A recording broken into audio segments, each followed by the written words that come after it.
Жалпы Баткен обласына мындай Президент Садыр Жапаровдун тапшырмасынын алкагында президенттин Баткен облусундагы ыйгарым укуктуу өкүлү Абдикарим Алимбаев Баткен шаарынын эли менен жолугушту. Жолугушууда ар тармактын жетекчилери да келип, жергиликтүү тургундар көтөргөн көйгөйлөргө жеринде жооп беришти. Жолугушууда өзгөчө шаардын тазалыгы сынга алынып, жарыктын жетишсиздиги айтылды. Мында сырткары жарандар социалдык маселелер боюнча суроолорду көп узатты. Bir жерге жетпей, судан кыйналабыз. Bir faiz aşağı sizler 100 katında insan verken sizler. Onu nemesi atıp çıkanda böyle. Okusa şeyden jolga mektup olarak. жолубуз баштоочусу шаар чагып атат. Жолугушууда алгач Баткен шаарынын мэри Имамназар Буркановдун буга чейин шаарда аткарылган жумуштар жана алдыда аткарыла турган иштер жөнүндө айтып берди. Ага ылайык былтыркы жылга салыштырмалуу мэриянын бюджети 5 миллион сомго көбөйгөн. Салык жыйноо өткөн жылга салыштырмалуу 24 миллион сомдон ашык чогулган. Жыл ичинде 128 миллион 606 миң сом жыйналып, аткаруу планы 111,8 миллион пайызды түздү. Же болбосо 24 миллион 259 миллион сомго көп аткарылган. Ал эми шаарыбызга инвестиция тартууда 2021 жылы 6 иш-чара кабыл алынып, анын ичинен 5 иш-чара аткарылды. Облус башчысы Абдикарим Алимбаев баш болуп суроо берип, шаардагы түзүлгөн шарттарга тазалыгына токтолуп, кала таза эмес болуп, арыктар тазаланбай, айтор бак-дарактар кесилбей турганын айтты. Мында сырткары шаарда жарык жетишсиз экенин сындады. Баткен шаары бүгүнкү күндө тазалык боюнча өтө начар. Бүт таштанды, арыктар чабылган жок. Быйыл мына апрель айында жарымына барып калдык. Бак-дарактарды дагы бутаганыбыз жок.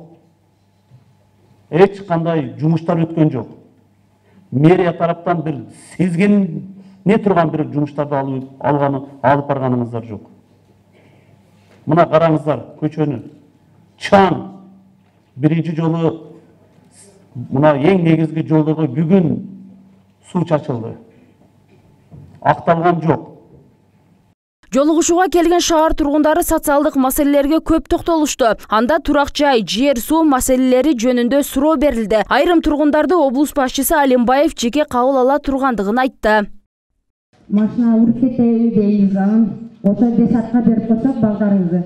Кичине өзүбүзгө эми жакшы болот. Анан мынау жолдошу өлгөндөр көп да бизде, арабтардын деп. Ошолорго дагы жумуш болуп калат. Жумушу жок отураптар. Ошо келиңдерчи. Ошого кичине шугайым көңүл буруп койсоңуздар жакшы болот да. Сизден сураймыз.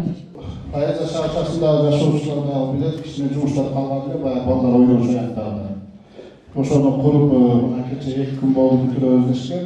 Эгерде бүтүрсө биз ресми сүйлөштүк, катчылык кылсак, ошо Кудой буйрса, наркы кантип ачабыз деген оюбуз бар. Жарандар жергиликтүү бийликтин эл менен жолугушуусун колдоп кубаттоого алышууда. Жыйында айрым маселелер жеринде чечилип, катышуучулар облус башчысына ыраазы болушту. Ошону менен катар шаардын өсүп өнүгүүсүнө ишеним артышты. Жакшы айтып атат. Мен ыраазы болуп атам азыр şu кишиге. Şu кишиге туш келгениме мен ыраазымын. Ресет адамдардын көбөйүшү жакшы. Элем бир алышаны каалаганда ошол келди. Анын жүргүзүп аткан иштерди көрүп толтунан тезде иштеп жүргөрсөм деп. Ошону мына областтык деңгээлде, райондук, шаар деңгээлде иштерди жүрүп атат. Рахмат. Жыйынтыктоочу бөлүгүндө жергиликтүү бийлик тарабынан мекеме ишканалардын жетекчилерине атайын тапшырмалар берилип, белгилүү бир мөөнөттө чечүү тапшырмалары да коюлду. Мына көрүп атасыздар, президентибиз келип жатат. Же болбосо айтып жатат, Кыргызстан Баткенден башталат деп. Ошол үчүн биз пайдаланышыбыз керек ушул сөздөрдү. Эске салсак, президент Садыр Жапаровдун тапшырмасынын негизинде түзүлгөн график боюнча облус башчысы Алимбаев жолугушуусунун биринчи күнү болду. Баткен районунун тургундары эртең саат 10:00 ыйгарым укуктуу өкүлдүн чоң жыйындар залында жолугушуу орун алат. Жалпы мындай жолугушуулар 16 апрелде жыйынтыкталат. Бактыгүл Мирадилова, Абдималик Абдиманап уулу, Нур Ньюс, Баткен облусу.